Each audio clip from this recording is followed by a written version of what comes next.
Welcome to PyMates. So today we'll be continuing with our chapter 3 and we'll be studying the graphical method of solution of a pair of linear equations. तो इसमें हम पढ़ेंगे कि graphical method का कैसे हम use करके pair of linear equations के solutions निकाल सकते हैं। अब लीनियर इक्वेशन को ग्राफ पे प्लॉट करना ये आपने क्लास 9th में भी पढ़ा था। तो उसमें आपने क्या किया था, सिंपली आप इक्वेशन गिवन होती थी उससे पॉइंट्स निकालते थे, 3 पॉइंट्स को आप प्लॉट करके लाइन ड्रॉ कर देते थे। तो एक चीज तो आपको याद रखनी है कि लीनियर इक्वेशन का ग्राफ हमेशा स्ट्रेट लाइन ग्राफ होता है। एंड सेकेंड थिंग कि हम इसमें सॉल्यूशंस कैसे निकालते हैं।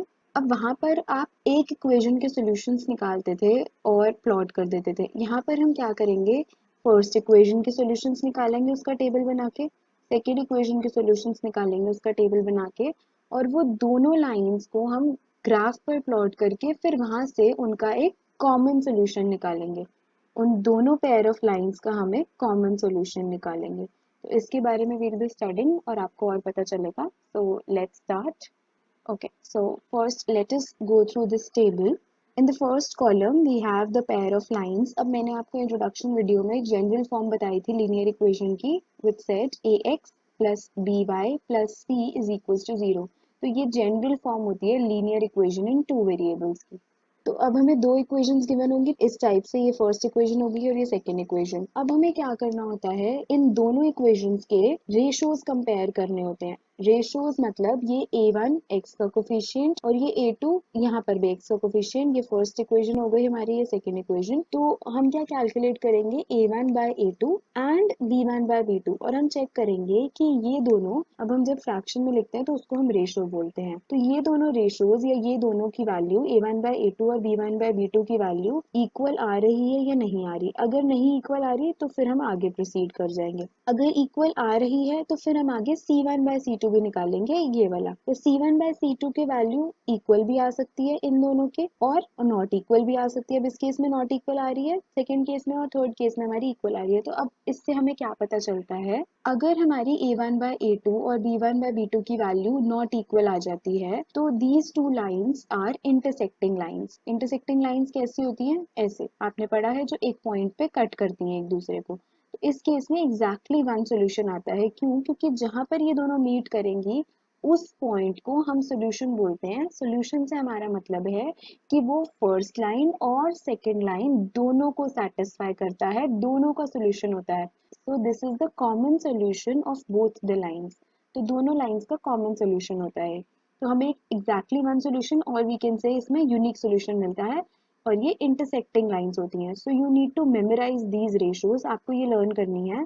And then you should know कि कैसे ग्राफ इनका आएगा, इंटरसेक्टिंग लाइंस आएंगी और उसमें यूनिक सोल्यूशन होगा।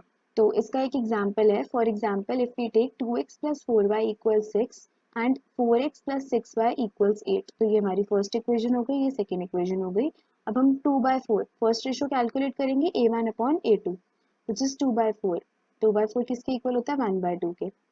Next is b1 by b2। b1 by b2 के लिए 4/6 करेंगे तो वो क्या आ गया, 2/3। अब हमारा a1 upon a2 और b1 upon b2 दोनों इक्वल नहीं आ रहे। यही होती है कंडीशन इंटरसेक्टिंग लाइंस की कि दोनों इक्वल नहीं आने चाहिए। सेकंड केस देखते हैं हम अपना। जब a1 by a2 और b1 by b2 तो इक्वल आ जाएंगे, बट वो c1 by c2 के इक्वल नहीं होंगे।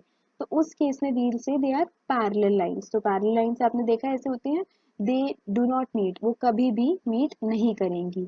फॉर एग्जाम्पल यू कैन से रेलवे ट्रैक्स, कि वो मीट नहीं करते। वी कैन से कि ये पैरेलल लाइंस होती हैं, और अब ये मीट नहीं करेंगी तो इनका कोई कॉमन सोल्यूशन हमें मिलेगा ही नहीं। सो इस केस में वी से देयर इज नो सोल्यूशन। तो इसका भी एग्जाम्पल देखते हैं। 2x plus 3y equals 6 and 4x plus 6y equals 8। तो यहाँ पर हमारे पास क्या आया, 2/4। फर्स्ट वैल्यू हम यहाँ से निकालेंगे तो वी गॉट 2/4 इज 1/2, तो 1/2 आ गया। अब 3/6 क्या होता है, 3/6 भी 1/2 होता है। तो हमारा a1 अपॉन a2 और b1 अपॉन b2 दोनों इक्वल आ गए, यही कंडीशन थी हमारी। अब c1 by c2 देखेंगे विच इज 6/8। 6/8 इज 3/4, अभी लेकिन इसके इक्वल नहीं आ रहा। तो अब हमें ये किसी भी मेथड से निकाल सकते हैं। हम ये रेशो से निकाल के भी देख सकते हैं, हम ग्राफ पे प्लॉट करने के बाद भी देख सकते हैं कि लाइंस कैसी आ रही हैं। तो उसके बेसिस पे वील फाइंड आउट कि वन सोल्यूशन आ रहा है, नो सोल्यूशन आ रहा है, और थर्ड केस हमारा क्या कहता है, इनफाइनाइटली मेनी सॉल्यूशंस, इसका मतलब क्या हुआ, जब ये तीनों रेशोज इक्वल हो जाएंगी, मतलब ये फर्स्ट लाइन और इसी के ऊपर सेकंड लाइन आ जाएगी, ये कोइंसाइड करेंगी, एक दूसरे के ऊपर ओवरलैप करेंगी, एक दूसरे के ऊपर लाई करेंगी। So these are coincident lines और you can say coinciding lines, एक दूसरे के ऊपर लाई करती हैं। तो इसका भी एग्जांपल देख लेते हैं। इसमें 2/4 इज 1/2, 3/6 इज 1/2, 4/8 इज अगेन 1/2। तो तीनों रेशोज हमारी इक्वल होती हैं, तो तब हम कहते हैं coinciding line. So you should memorize this table. अब इस टेबल की हेल्प से वी विल सी कि हम सॉल्यूशंस कैसे निकालते हैं। So let's proceed. Now before starting with the solutions, we have two definitions. Let's first read them. A pair of linear equations which has no solution is called an inconsistent pair of linear equations. तो अभी हमने ऊपर पढ़ा कि एक में क्या आ रहा था, वन सॉल्यूशन एग्जैक्टली, सेकंड में क्या आ रहा था, नो सॉल्यूशन, और थर्ड केस में हमारे पास क्या आ रहा था, इनफाइनाइटली मेनी सॉल्यूशंस। तो इनकंसिस्टेंट पेयर हमारा वो होता है जिसमें देयर इज नो सॉल्यूशन। तो नो सॉल्यूशन का हमने सिर्फ एक ही केस पढ़ा था जो कि हमारी थी पैरेलल लाइंस, और इसको हम इनकंसिस्टेंट पेयर भी बोलते हैं। The second definition is a pair of linear equations in two variables which has a solution is called a consistent pair. तो उसका solution exist करता है, solution होता है।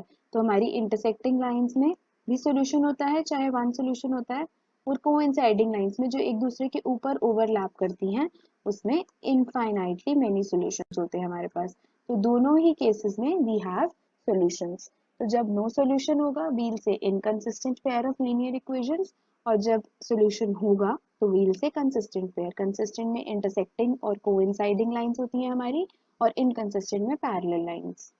Now let us start with the question on comparing the ratios a1 by a2, b1 by b2 and c1 by c2। अभी हमने पढ़ा था टेबल में कि रेशियोज कैसे कंपेयर करते हैं और कैसे हमें पता चलता है। तो वो टेबल आपको लर्न होना चाहिए, आपको पता होना चाहिए वो सारे कैसे रेशियोज कैलकुलेट होते हैं और किन किन रेशियोज से कैसी लाइंस आती हैं हमारी और कैसे सॉल्यूशंस आते हैं। So we have to find out whether the lines will intersect each other, will be parallel to each other or will be coincident। तो ये हमको फाइंड आउट करना है, और फिर जब हम फाइंड आउट कर लेंगे तो हम उसको कंसिस्टेंट और इनकंसिस्टेंट में क्लासिफाई करेंगे। तो अब हमें ये दो इक्वेशंस दी हुई हैं, हमेशा हमें क्वेश्चन में दो ही इक्वेशंस दी होंगी because the name of the chapter is pair of linear equations in two variables. तो पेयर की बात कर रहे हैं, दो इक्वेशंस की बात कर रहे हैं हम। दो इक्वेशंस नहीं होंगी तो सोल्यूशन हम कैसे निकालेंगे, दो इक्वेशंस होंगी तभी हम उन दोनों का कॉमन सोल्यूशन निकालेंगे। सो अब इसका सोल्यूशन देखते हैं। तो हमें रेशियोज निकालनी है, तो पहले हम क्या करेंगे, comparing these equations with the general equation. General equation अभी हमने टेबल में पढ़ी थी, a1x plus b1y plus c1 equals to 0 and a2x plus b2y plus c2 equals to 0। तो इनका सोल्यूशन हम जनरल इक्वेशन से कंपेयर करेंगे। तो फॉर एग्जांपल फर्स्ट इक्वेशन ये है, सेकंड इक्वेशन ये है। तो a1 is equals to 9, coefficient of x है। b1 is equals to 3, अभी हम फर्स्ट इक्वेशन की बात कर रहे हैं। c1 is equals to 12। Then second equation में देखेंगे a2 is 18, b2 is 6 and c2 is 24। तो अब हमने जब वैल्यूज कैलकुलेट कर ली तो अब हम इनके रेशियोज निकालेंगे। हमें पता है तीनों रेशियोज कैसे निकालते हैं, a1 by a2, b1 by b2 and c1 by c2। तो हमने क्या पढ़ा था, पहले a1 by a2 निकालते हैं, पहले तीनों रेशियोज निकालते हैं, then we'll see. a1 by a2 is 9 by 18, so 9 by 18 is 1 by 2। b1 by b2 is 3 by 6 which is again 1 by 2।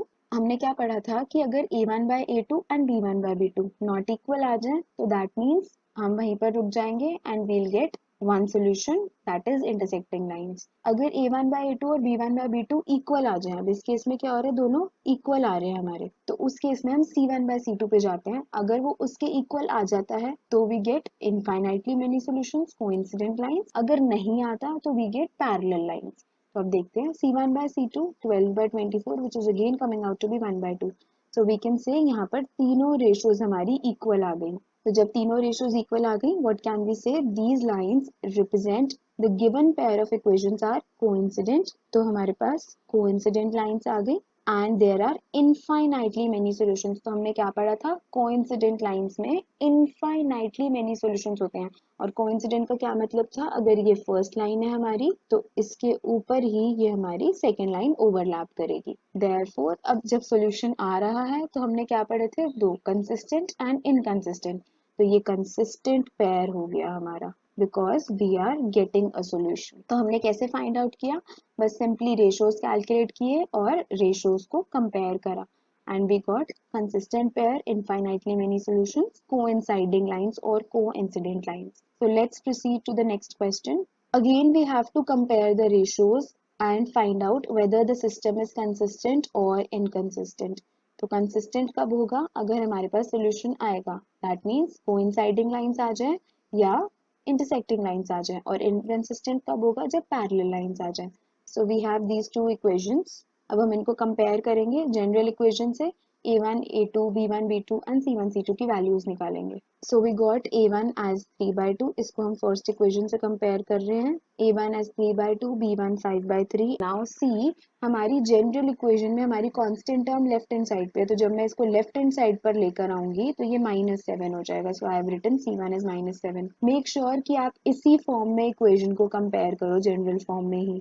अब दोनों यहाँ पर राइट हैंड साइड पे हैं, दोनों केसेस में C1 भी और C2 भी, तो फर्क नहीं पड़ेगा, आप माइनस नहीं भी लगाओगे तो।